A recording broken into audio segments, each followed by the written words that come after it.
Broadcasting live from the McKinney Theater, it's Breakfast with Gary and Kelly, featuring special guest Melissa Manchester.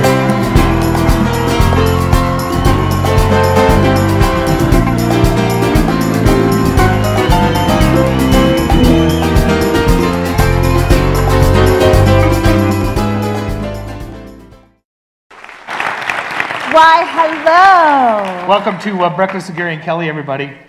Season number 5. Unbelievable, isn't it? We're glad you're here. Number 5. Apparently there was some confusion at the last show that I thought this would be a good time to clear it up. She's Kelly and I'm Gary. So I don't know how that got mixed up. I don't know what that was all about. Oh, I still got clam breath. Is that what it is? I know exactly. Whoa! We are, look at this, huh? That's hot off the presses, this is 10 right? years. 10 years we've been waiting for this. I have to tell you, this is really a special, very special morning. Very special. And an honor that she is here with us. She's kind of, I heard it referred to as one of the 3M, the big 3M from the 70s with Bette Midler and Barry Manilow and this wonderful woman. Good thing she has a last name of M. Exactly right. That's how that worked out. It's really good. Oh. And we're going to hear all about this terrific new CD, You Gotta Love the Life. And here she is to get us started with the new single off of it, Feeling For You, Melissa Manchester.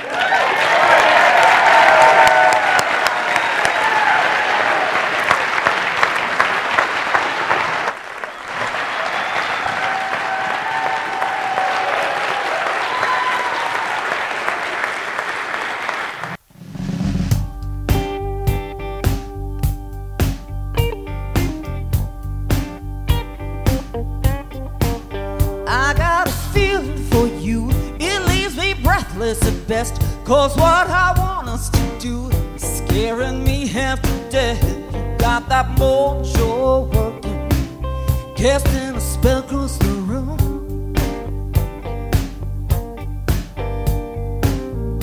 Quick, take this kiss off my lips. I got a feeling, ooh, I got a feeling for you.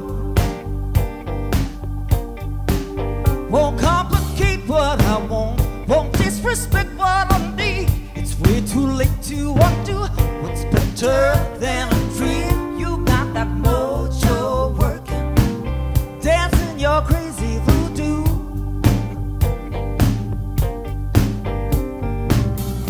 Quick, take this kiss off my lips. I got a feeling, ooh, I got a feeling for you. I got a feeling for you. Everybody thinks I've lost my mind. You chase me down that rabbit hole. They all think that you just waste my time and have a dangerous effect upon my soul.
so much.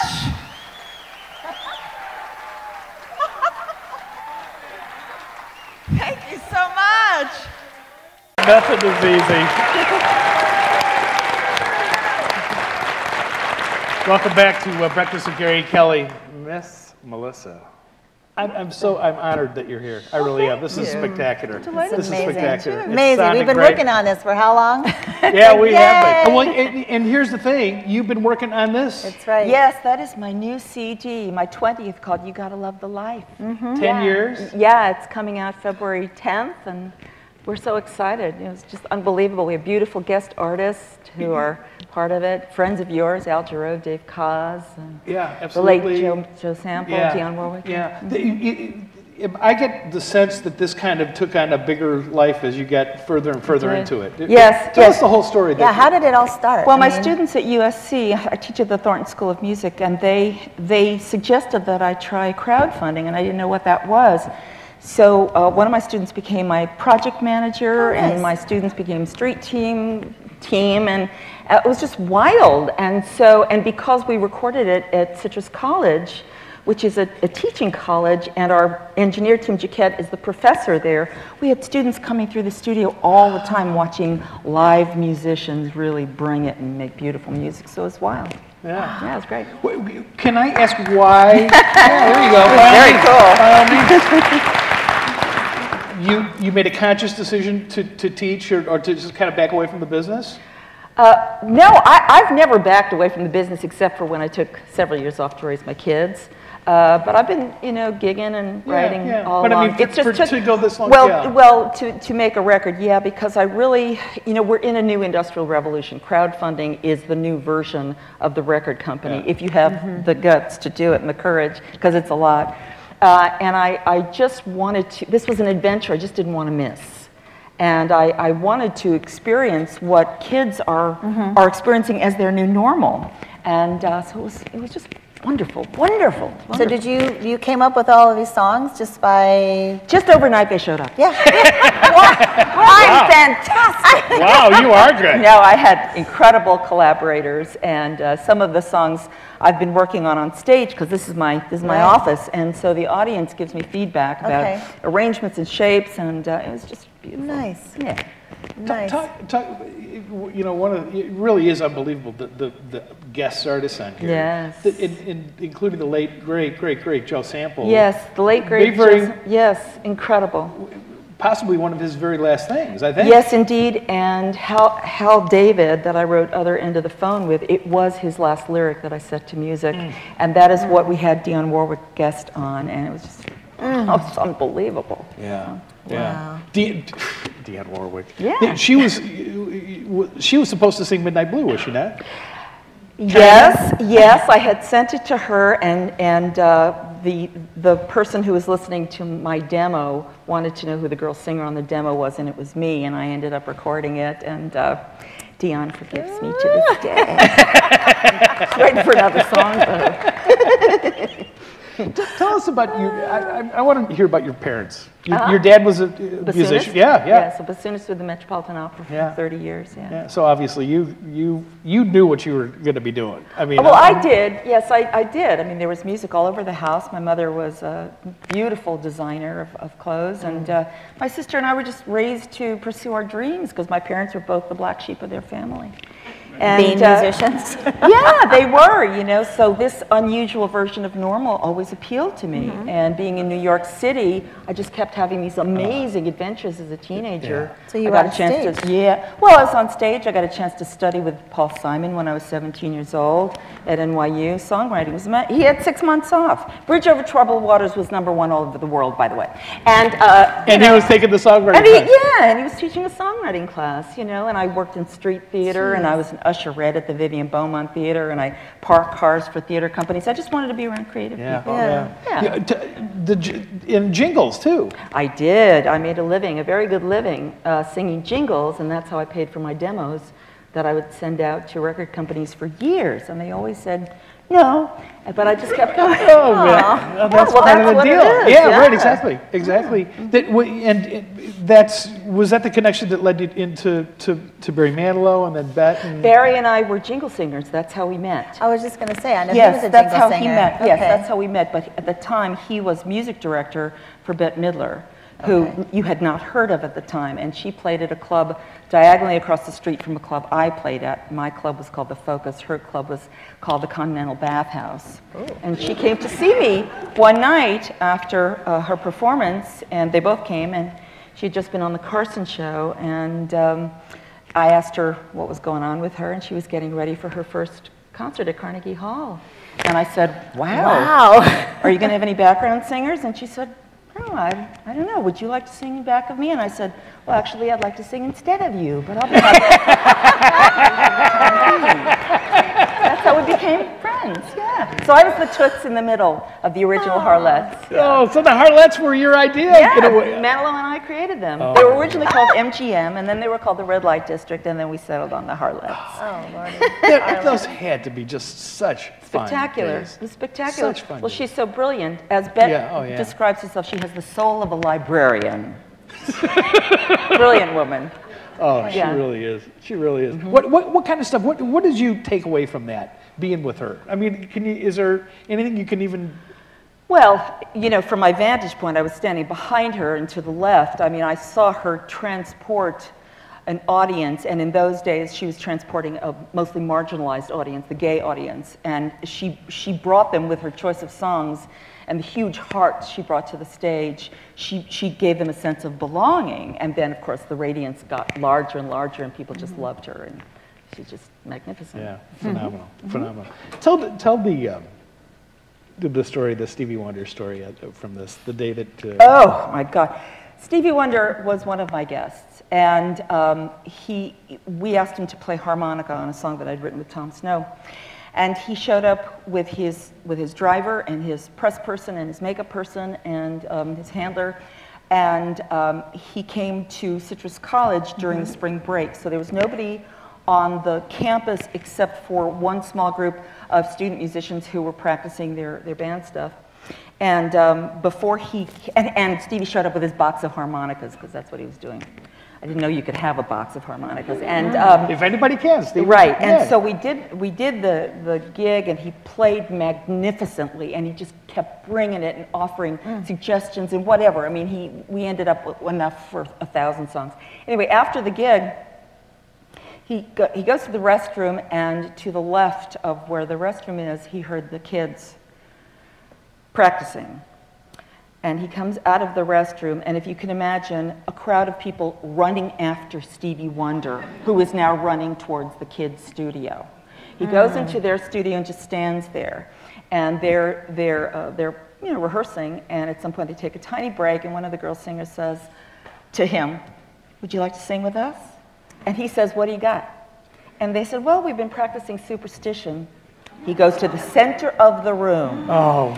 The singers are on either side, the rhythm section's behind him. Because it's a rehearsal studio, there are bleachers like where you're sitting. The horn section is in front of him, a big circle of music. And we're standing on the side crying our eyes out because he is singing and singing and singing and bringing it.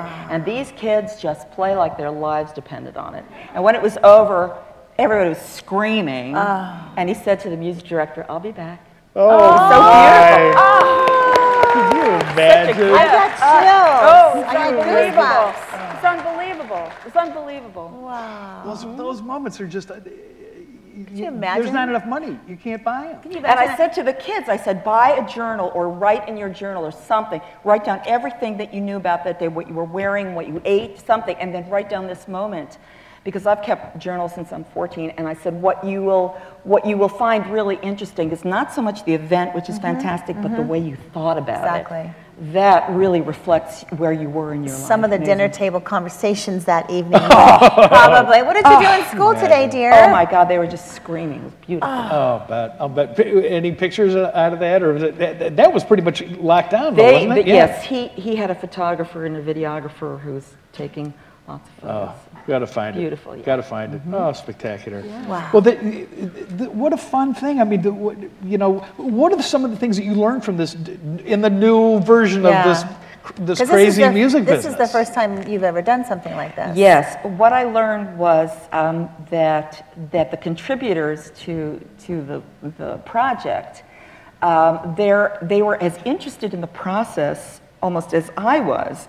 And for some who had contributed enough funds, they were invited to come to the studio.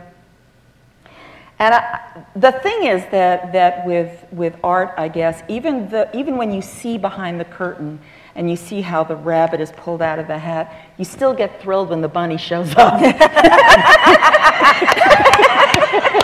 I like that.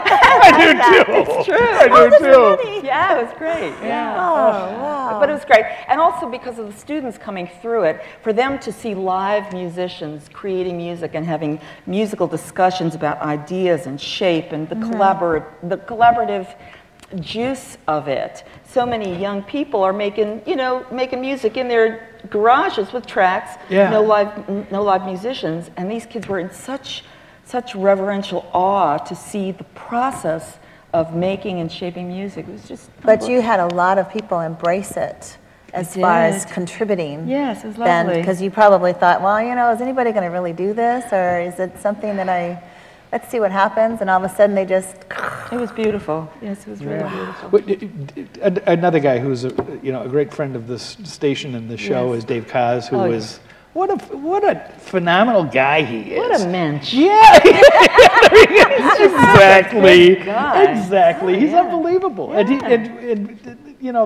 I know he had played a big part in Claudia, for example. Yes, he did. This song that my brother-in-law Steve Kagan wrote for my sister, my beautiful sister, and Dave knows them as well. So it was a very lovely circle there when he performed so beautifully on the song. Yeah, how fun.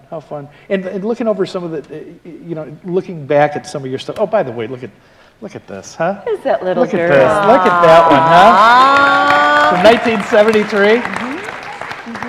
And vinyl is making a comeback. Isn't that the best? Wow. Isn't that the best? True. It's true. Look at this one, Bright Eyes. Yeah. Huh?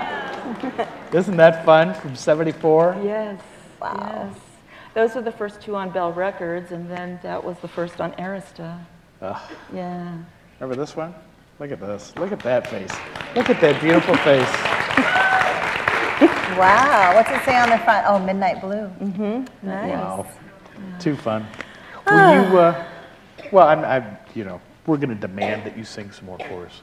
Can we make that happen? Absolutely. All right, let's stick around here, everybody. We'll be back with Melissa Manchester here on Breakfast with Gary and Kelly. Welcome back to Breakfast with Gary and Kelly. Look at this, we're hanging out. This is the best. We got huh? Melissa This is the new Manchester. CD. What it's Out of going to my look like. face. Sorry. Oh, I'm sorry. The light was better there. You gotta love the life, Melissa Manchester. This is. We were talking about Dave Kaz, and this is. You'll be hearing Dave on this next song, as well as Terry Wollman, everybody. my How about co-producer. that? Yeah, very nice. Nice. All right, the tune right. Claudia, Melissa Manchester.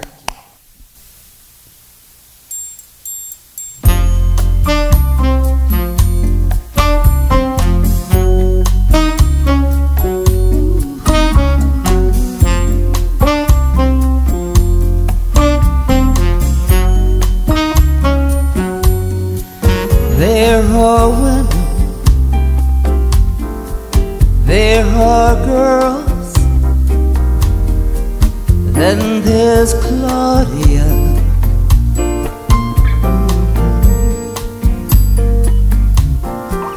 There are diamonds, there are pearls, and then there's Claudia.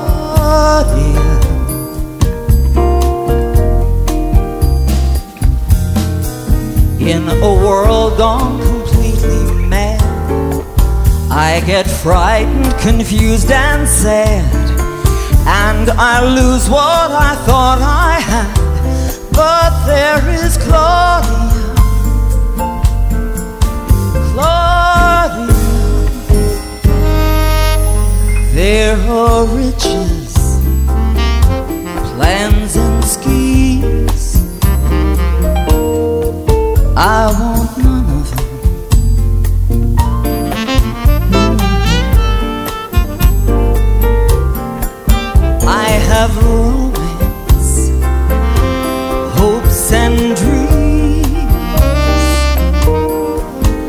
how I cling to them.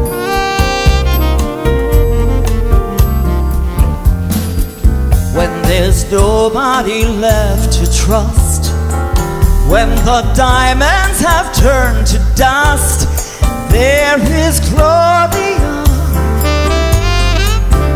my Claudia, my love.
There are treasures, precious jewels.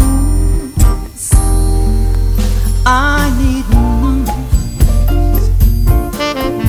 no. There are wise men, there are fools, and I am all of them.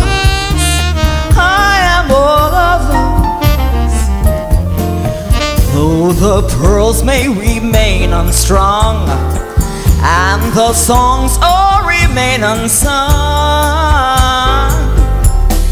there is Claudia, my Claudia, my love, my love, Claudia, my love.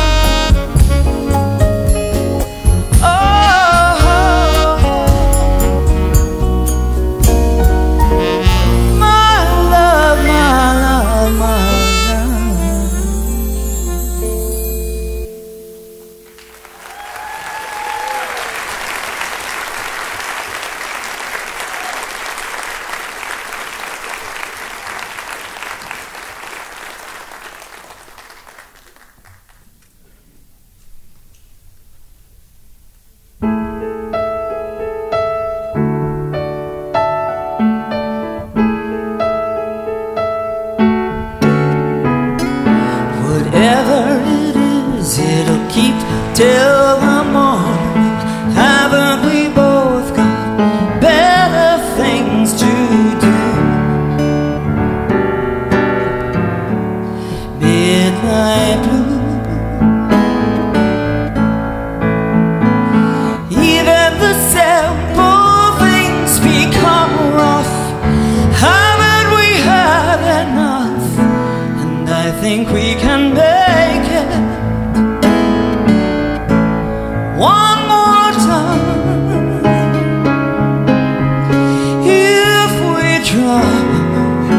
If we try one more time for all the old times, for all of the times you told me you need me. Needing me now is something I could use. Midnight blue, wouldn't you give your hand to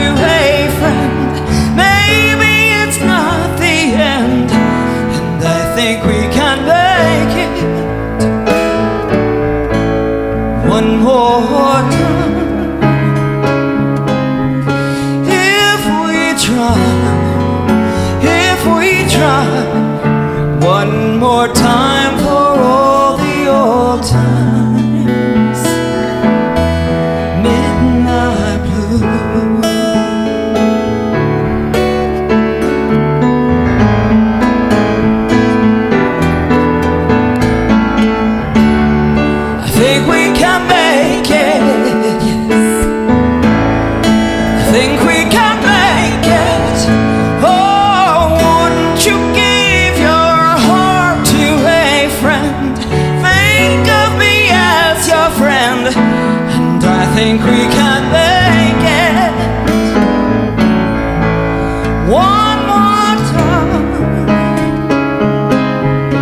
If we try one more time for all the old times, and I think we can make it, yes.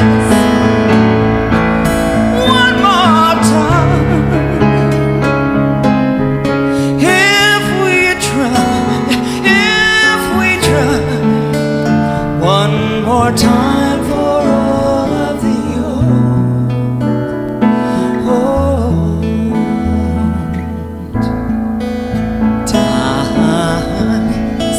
One more time. Think we can make it if we try one more time. I think we can make it if we try. Looks like we're gonna make it, yes. Looks like we're gonna make it, huh? Oh, oh, oh.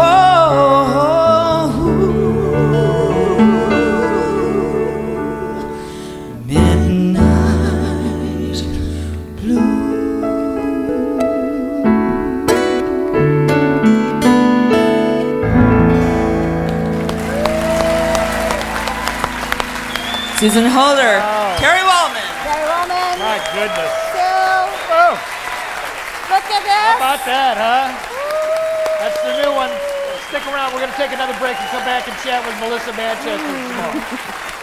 Hi. Welcome back to Breakfast with Gary and Kelly with Melissa Manchester. Our friend Terry Wollman joining us here on the stage. Terry, thank you for being here. Some nice guitars here, sir. Yeah. Nice guitars. Woo. Yeah, who played a critical role in the Critical. Yeah. Like in an emergency room. Terry, oh my God, what do we do now?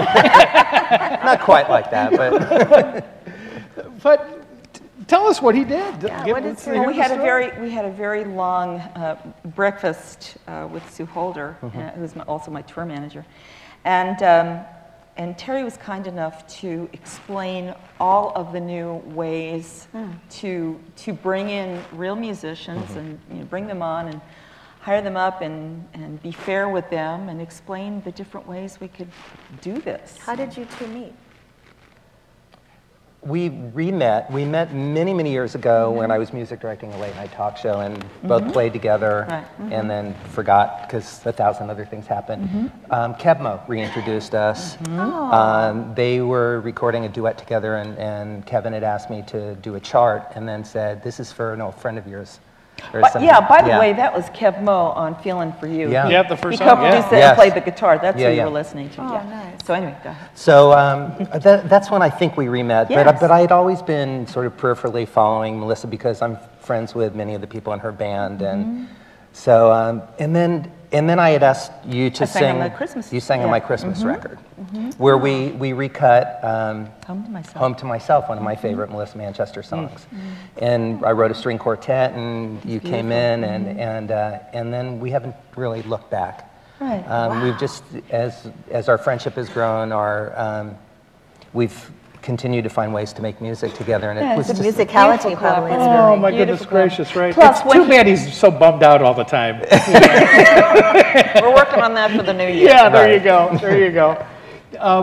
By the way, thanks for doing Midnight Blue. I just love that song so much, and it's I'm always curious because I have no clue how the process works, but to find out how you write, and I know that was a thing you did with Carol Bayer Sager.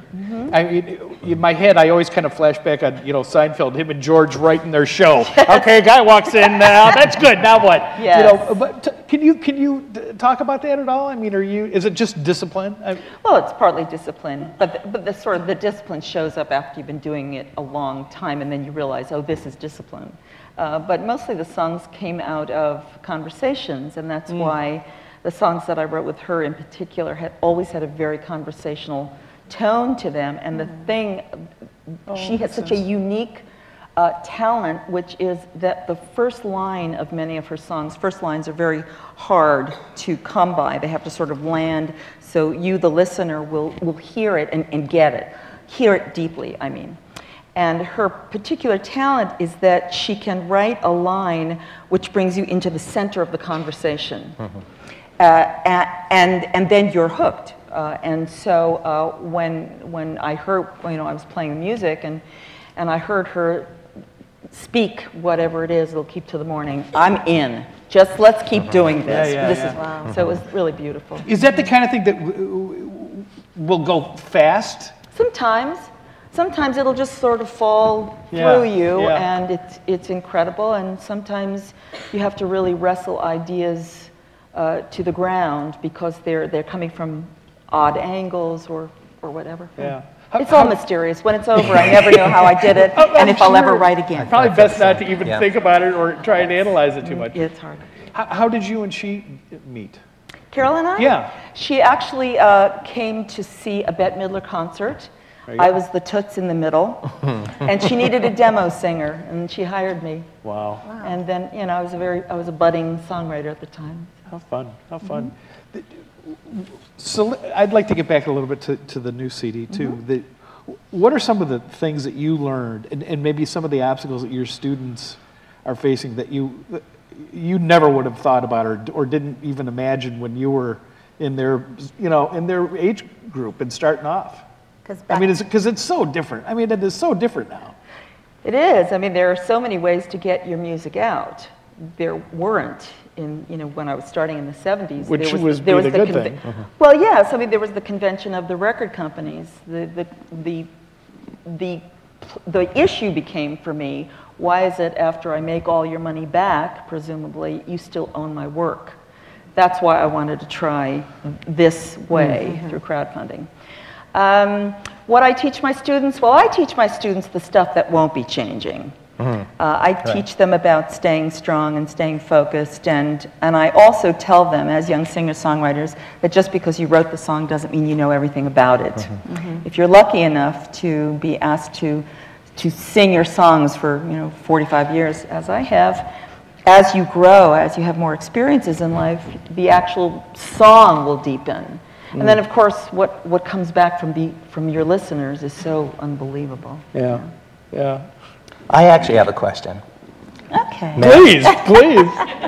When you're asking about... Is it about the clams? No, it's about Melissa's record. My breath. Yeah, right. Never mind, Melissa. One of the things that was also a new experience for Melissa was this is her first major record as an independent artist, and it created an infinite possibilities on what we could or could not do, and we went in with the intention of saying yes to everything and figuring out how to accomplish that. What was that experience like for you? Well, coming from a world of mostly no, yes was so refreshing. What would a no be, though? Well, the no would be in record company convention, they like you to create work that can be categorized. And this little piece of work doesn't really get a chance to be categorized because it's all of the different kinds of music that I'm interested in, that I've performed on stage. And by the way, nobody needs an ambulance from listening to my variety of music. It's just different kinds of music. Everybody's fine. Sometimes better. What do I know? Anyway, there was nothing to be afraid of. And so because Terry was so open to just say, what would you like to do? Let's see what we can do. Let's see what makes sense. And then, of course, offering real musician skills that I don't have the education to convey, it made everything move quicker. Just the lineup that you have on there is just... It's remarkable. Wow. The players were unbelievable. I can't wait to hear the whole thing. We were beside ourselves I at that moment. verklempt from the beginning to the end. Run through it. Who else? Giro is on here, right? Al Giro, yes, Al Giro. Lenny Castro, percussionist extraordinaire, who, by the way, years ago, I had hired first 2 days after he graduated high school. Oh, boy. Look at this. He came in. We know Lenny, and look at this picture of him. Isn't that unbelievable? Yes. Yes, Lenny was still wearing his high school jacket when he came to my audition. I taught him how to I was throwing musical combinations right at him, and he was doing anything. And so he was part of my band for many years. Man. The best. Dearest We man. love him. So it was Lenny, and it was Abraham Laboriel, who's just... On bass, yes. He's the Buddha. Yeah. And Al Jarreau is the world's largest elf, as you know. No doubt. Just so incredible, so beautiful. And John Lewis, my beautiful drummer of so many years, and Stefan Oberhoff, beautiful pianist and composer in his own right, and John Prue, incredible pianist and jazz artist. So it's just. And of course, Dion and Stevie were such a treat. Well, yes. Dion Warwick and Stevie. Yeah. Good Lord. And Keb was so great because when I sent him Fill In For You, he said, it's kind of a simple song, isn't it? And I said, yes, it's simple. I said, would you like to hear the story behind it? He said, sure. And may I tell the story? Yeah, please. A few years ago, I was down in the Mississippi Delta, and I was doing some research for a project, and I went into a juke joint, and I don't know if you've ever been into a juke joint, but it's essentially a shack, and they all have Christmas lights, which I guess indicate instant festivity. And you go into a juke joint for two things, which is to listen to great music and to get drunk. Right. So I was just there for the music, and Or around our house. That's Thursday night. I was there for the music, and I was sitting listening to great players. And this guy comes up to me, and he's approaching me, and I can see that he's 12 and a half sheets to the wind, and I can tell that he's seeing three of me and deciding which one is the best looking. And when he finally made his way to me, he said, "Are you married?" And at the time I said, "Yes, very." And he said, "Oh, that's too bad, because I got a feeling for you." And I thought to myself, I can write that song. Oh, man. Oh, I love that. I love that. The truth. And then Kev said, "Oh, okay." Oh my God, that's amazing. Yeah. That's what the perfect guy to tell that story to, Yes, too. absolutely. Oh, well, man. that was the thing. That was So the thing. fun. The songs were showing up for the right artists, and the artists were showing up for the right songs. It's crazy how that stuff just lines up, isn't it? Yes, it I mean, is. this was the time this was supposed to happen. Were, Yeah. were you itching over the 10 years to get number 20 out? And Well, I couldn't quite figure out, because the thing about the 10 years is I wasn't in a circumstance. The industry was changing, Right. but I wasn't in a circumstance where I could actually have youngsters explain to me what their normal looked like. And suddenly I had them this close to me when they would come into my class with their CDs, with their shrink wrap and their photos and their credits, and I was saying, "How did you do this?" And they would explain Right. this new normal, and I thought, and they said, "You should do this." And I said, remember you called me and said, Yeah. "No, you said my kids are bringing in completed CDs like every 2 months. That's right. How does this That's happen?" right. And he knew the answer. Yes. crazy. And I said, "You better come along with me, dear." It's been a great ride. I was just going to say, how was the ride? I've been loving every moment of it, and Incredible. to today, it's been a joy to travel this walk with you and My and goodness, help lift you as an it just independent shows artist. that too. you guys are just glowing. Oh, When it's you- been yeah. wild. And then Yeah. Melanie came in Yeah. and sang his beloved. Melanie Taylor. Yeah. Yeah, brilliant. Brilliant. Yeah. What are your thoughts on the whole digital thing? Oh, we can go in and we can erase that or fix that or all that stuff. Does that bother you, or is it just another tool? It's a tool to use or not use, and we went in old school. We put a bunch of world-class musicians in a room together. There you go. Talked about the song. There you go. Played the demo, showed them the arrangement, and hit record. Have you even tried to do it the other way, where everybody emails their part in? Yeah, absolutely. I was just, Absolutely. Yeah, I mean, I've done, on some of my records, occasionally I do it piecemeal. Anybody bring stuff to the table on this record?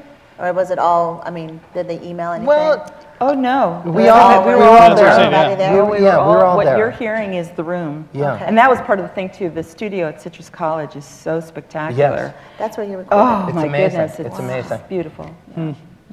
How fun. Are you good at knowing when the song is done?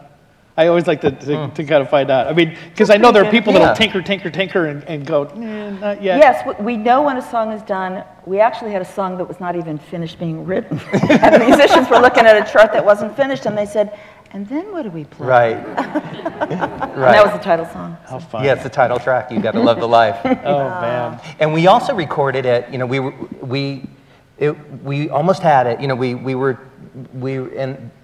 I mean, it was very close very quickly because we had already established a sound and a feeling for the whole album. But it was getting around lunchtime, and we, you know, It's always about food. Right. And so I thought about it for a moment and said, should we break and eat lunch and then come back and really hit it? And I said, no, I want them mean and lean and hungry, and I want them a little angry. And we recorded, and that's And then, of the course, take. with Lee Thornburg's horn. Yes. That was He's phenomenal. Yeah, we had unbelievable. Yeah, he Yeah, is. had He's a phenomenal. great time He's bringing him in. Phenomenal. Yeah. I have to ask, the cover photo. Beautiful, isn't it? Oh, yeah, I the need pictures to know are great. about the crown. Yes. We went to a costume shop. That is adorable. And yes, I so felt that it was time to address the fact that I am the queen of my own nation at last. And that's what my crown looks like. I've earned that. And coronation is what it is. I believe. Absolutely.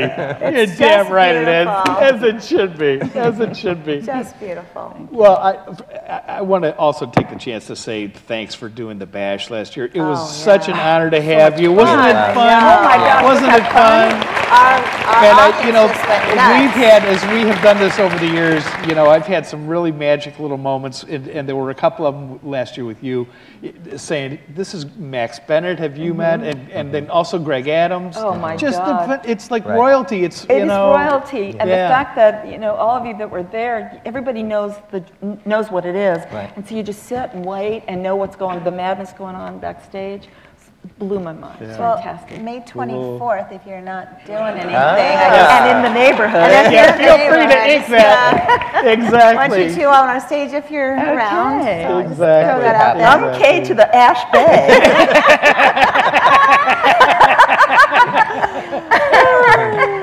Well, we are going to take another break and come back and squeeze another song out of you if we can. Love if we to. can do it. Stick around here. Thank Melissa you. Manchester on Breakfast with Gary and Kelly. Welcome back. As we refer to it, it's payback time currently. I didn't mean I to just do really that. like this photo. This is so She pretty. just wants a crown of her own, Like, believe well, me. in due time. Exactly. We are, goodness gracious, this hour goes fast. I can't tell you. What, but again, we want to hear something from the new one. What are we going to hear? The title song, You Gotta Love the Life. Here we go. Melissa yay. Manchester, everybody. Thank you, everybody. Thank you both.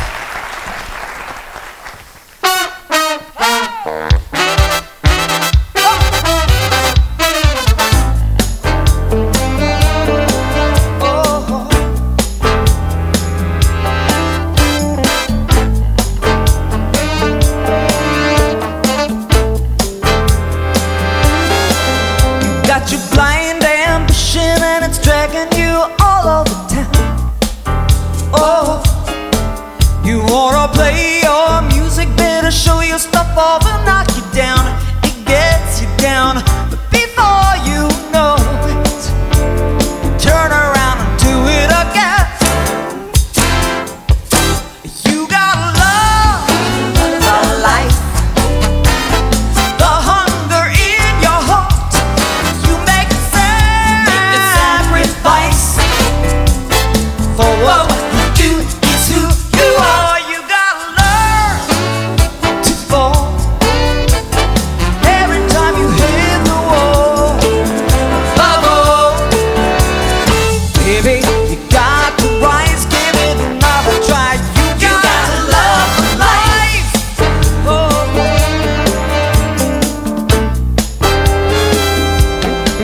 You're eating last night's dinner, cold as broken concrete under your feet. Oh, you're burning up your credit. How you gonna pay the rent due next week? You got your dreams before you know. Turn around and do it again. You gotta love the life, the hunger in your heart. You make a sacrifice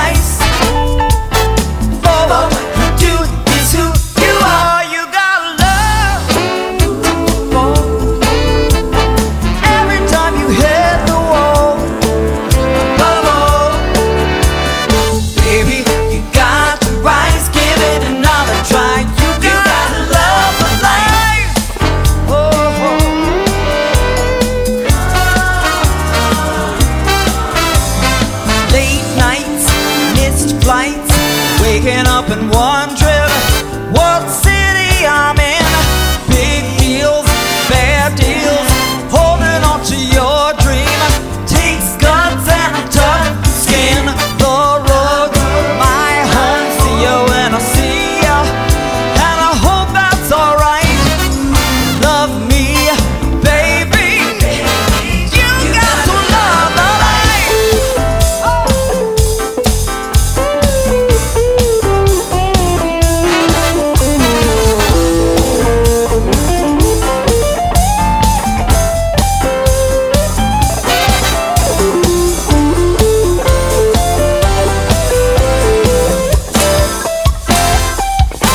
You gotta love the life. The hunger in your heart. You make sacrifice. Oh, but what you do is who you are. You gotta love to fall. Every time you hit the wall. Oh, you gotta love late nights, miss flights, making up the hunger in your heart. You make sacrifice. Oh, what you do is who you are. You gotta love to fall. Every time you hit the wall. Baby, you got to rise, give it another try. You got to love the life.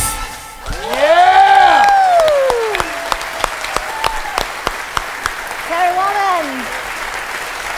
Sue Holder. Terry Wollman. And Sue Melissa Holder back there Manchester. too, and the great Come on Melissa up. Manchester. Yeah. You gotta love the life. You do indeed. Thank you so much. Thank you so much. Too much Come fun. on, big bow, big Our bow. pleasure. You gotta love it. Pick it up. We'll catch you next time on Breakfast with Gary and Kelly. Thank you Yeah, for man. coming.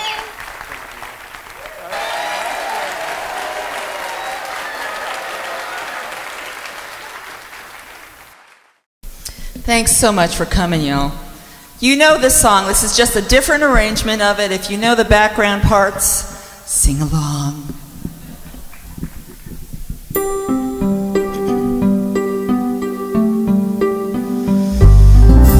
The night we met, I knew I needed you so. And if I had the chance, I'd never let you go.